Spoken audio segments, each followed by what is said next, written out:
No encontro de hoje, vamos falar de uma expressão que talvez você aí ainda não tenha ouvido. É uma expressão relativamente nova na missiologia aqui no cenário brasileiro. Todo mundo aí já ouviu falar muito da Janela 1040. É um termo que se popularizou nas nossas igrejas, nos cultos de missões, nos congressos. Mas eu preciso te perguntar, você já ouviu falar na janela verde? Não é uma janela pintadas de verde. Eu estou falando especificamente dos povos tribais que vivem nas florestas do mundo. Que florestas são essas? Só as brasileiras? Não. Elas incluem aí os nativos que vivem na Amazônia, na África e na Ásia, mas que enfrentam desafios grandiosos para que sejam alcançados. Eu estou falando dos povos das florestas. Claro que a gente enfrenta o problema geográfico. São povos que estão, localizados em regiões de difícil acesso.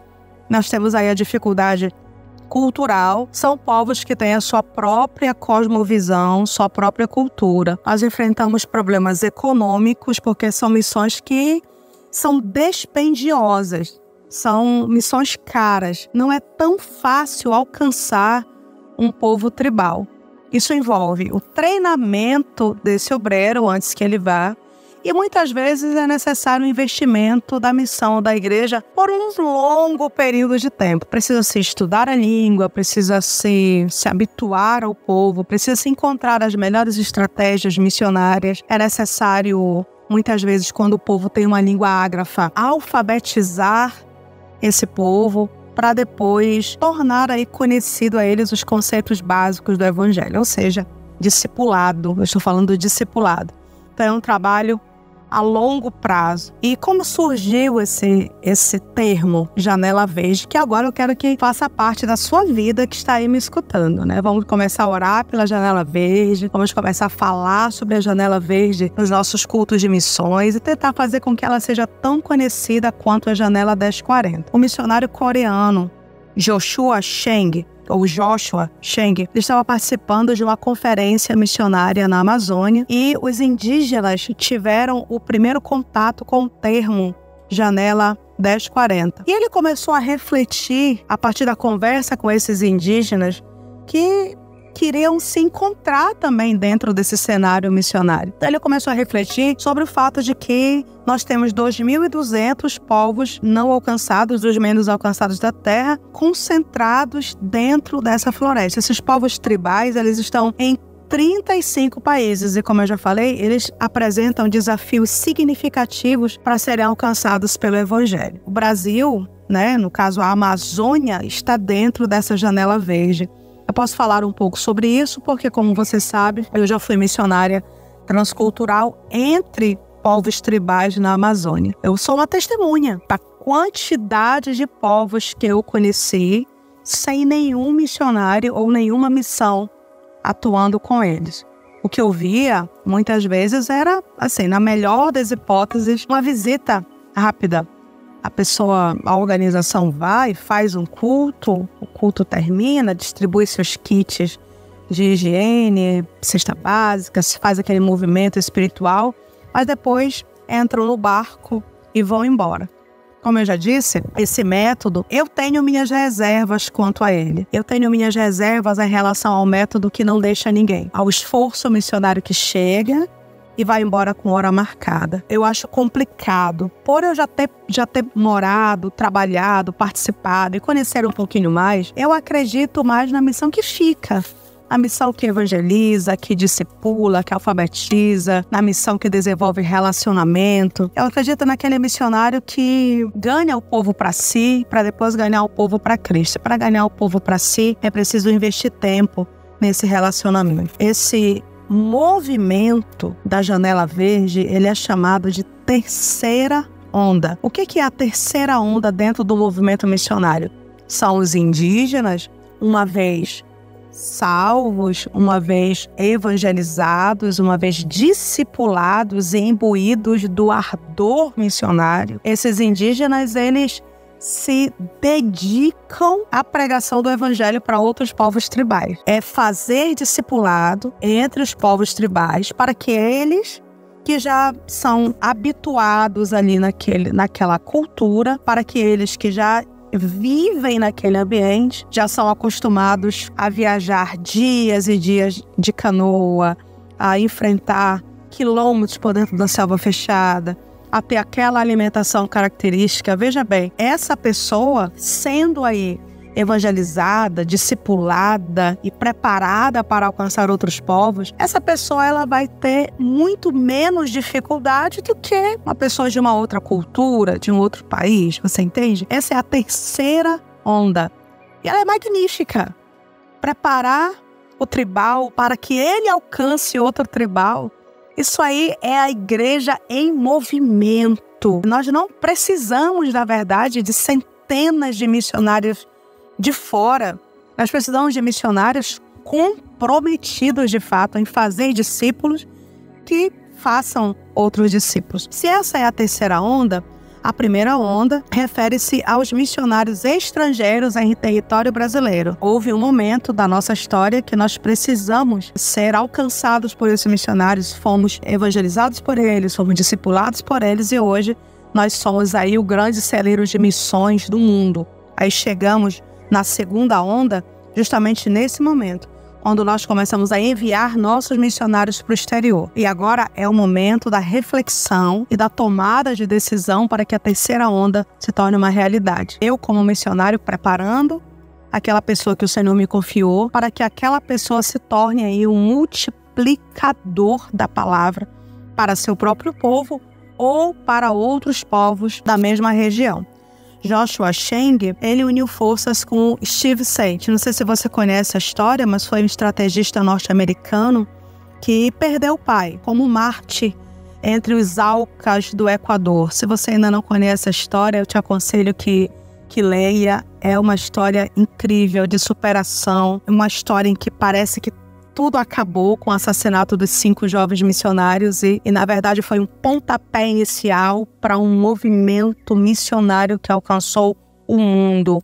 Foram sementes que tiveram que morrer para que uma grande plantação tivesse início e crescimento. A estratégia de Joshua e Steve para alcançar esses povos, para fazer o primeiro contato, foi justamente preparar kits de higiene bucal, kits médicos, kits dentários, oftalmológicos. Eles dirigiam um pequeno avião dirigido por GPS no primeiro momento para entregar os medicamentos de emergência e socorrer esses povos nessas necessidades urgentes, nessas situações aí de vida ou morte.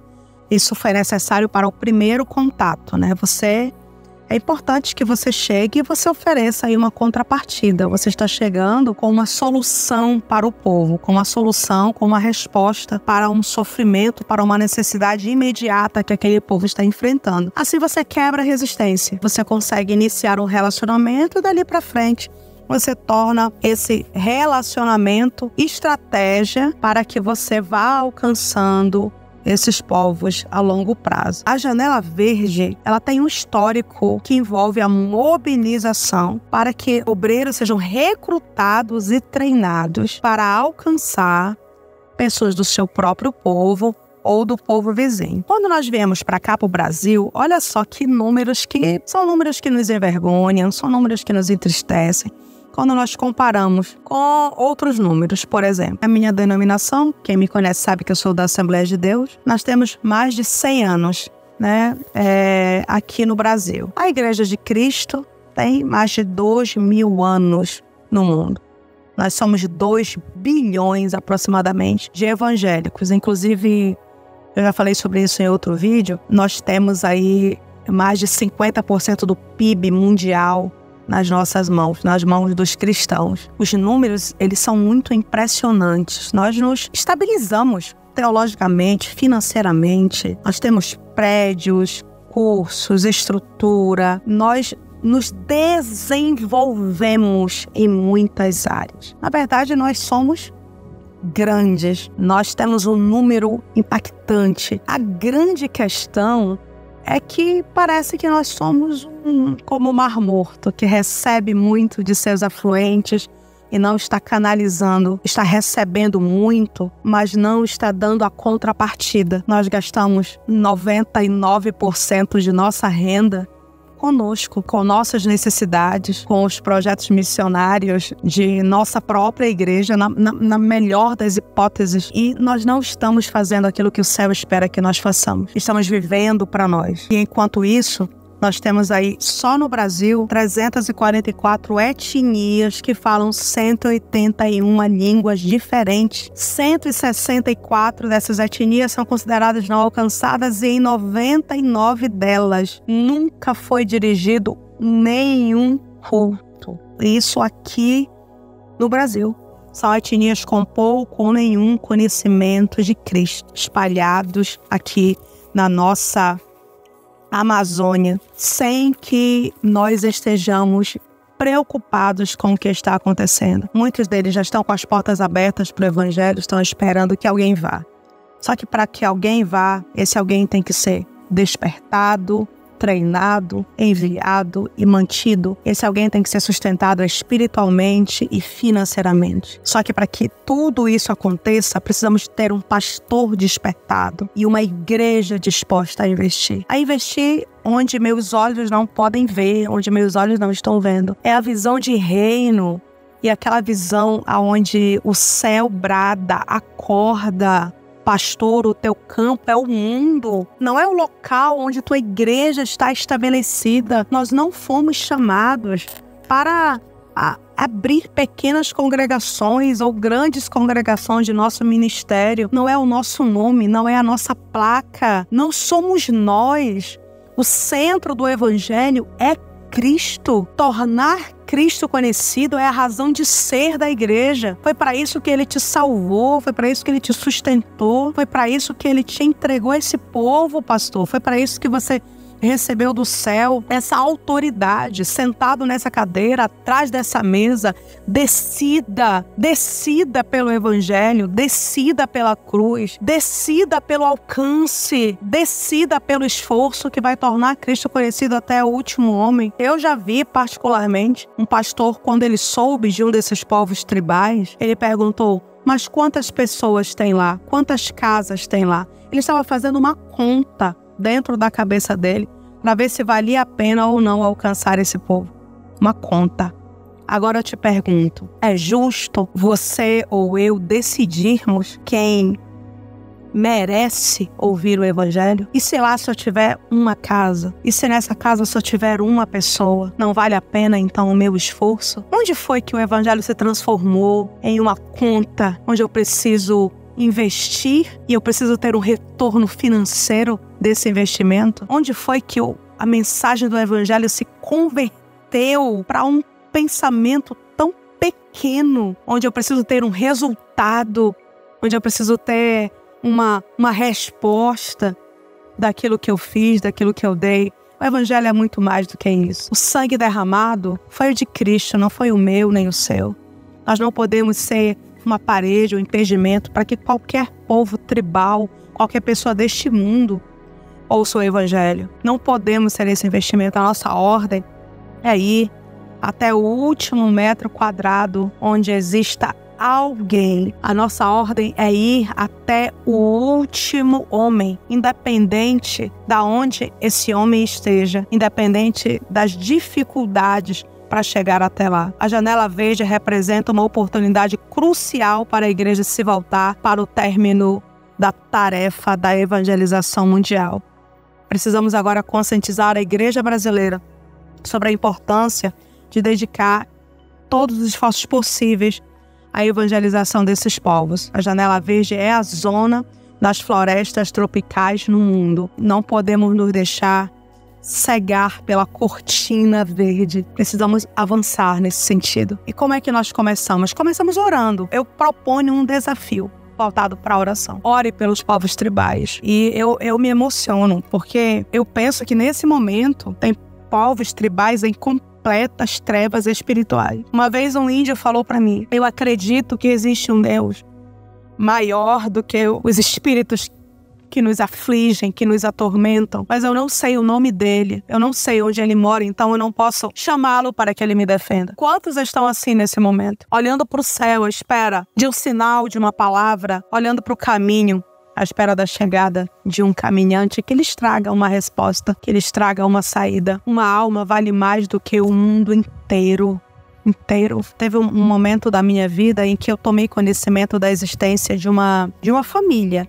Eu não sabia quantos eram, mas eles estavam na cabeceira de um rio. Eu estou falando aí de semanas de viagem de remo, mas eu acredito que se chega ao nosso conhecimento é problema nosso. Se eu não sei, o céu não pode me cobrar nada, mas se eu sei, eu serei cobrada pela minha parte. Quando eu tive conhecimento disso, eu comecei a orar ao Senhor. Por isso que eu falei para você, começa orando. Começa um movimento de oração. Começa pesquisando aí sobre a quantidade de povos não alcançados. Pesquisa sobre a Amazônia, pesquisa sobre o clima, pesquisa sobre a cultura, sobre os costumes. Traga esse conhecimento para o seu culto de missões, para que as pessoas comecem a acordar para essa realidade. Traga isso.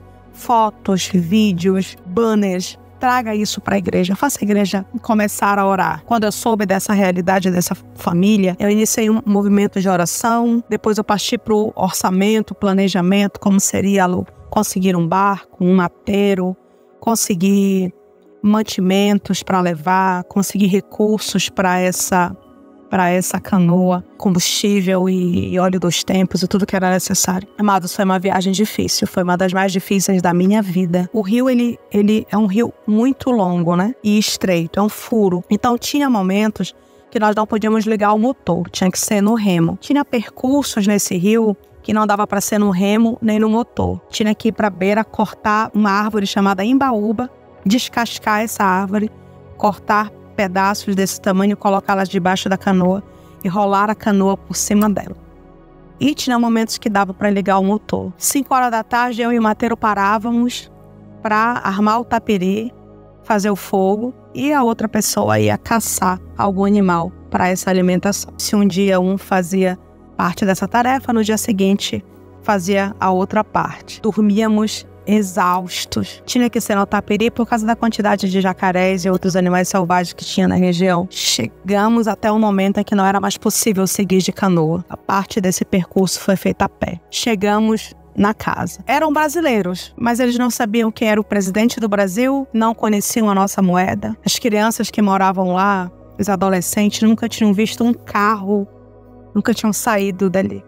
Os pais já tinham ido à cidade há muitos anos e nunca mais voltaram. Não tinham documento, eram analfabetos, mas precisavam urgentemente do Evangelho, da mensagem da cruz. Para eles, chegou a tempo. Todo o sacrifício daquela viagem valeu a pena. Eu perdi 20 quilos em 30 dias. Foi muito difícil. Eu adoeci. Cheguei de volta com muitas feridas no meu corpo por causa da quantidade de pragas que tinham nessa região. Mas venci. Consegui. Não me arrependo. Faria 100 vezes, 1000 vezes outra vez. E eu preciso chamar a sua atenção para isso. Ore. Depois que você orar, pede ao Senhor estratégias. De repente, sua igreja pode participar da manutenção financeira de um missionário que está trabalhando entre os povos da floresta. De repente, sua igreja pode treinar alguém através de algum curso de missões transcultural e financiar a ida e a permanência dessa pessoa entre esses povos. De repente, entre aqueles que você vai alcançar com essa urgência, Deus vai levantar alguém que vai fazer uma revolução dentro da Janela Verde. Eu só sei de uma coisa, você não pode ficar parado. Ore, contribua, divulgue, avance, localize.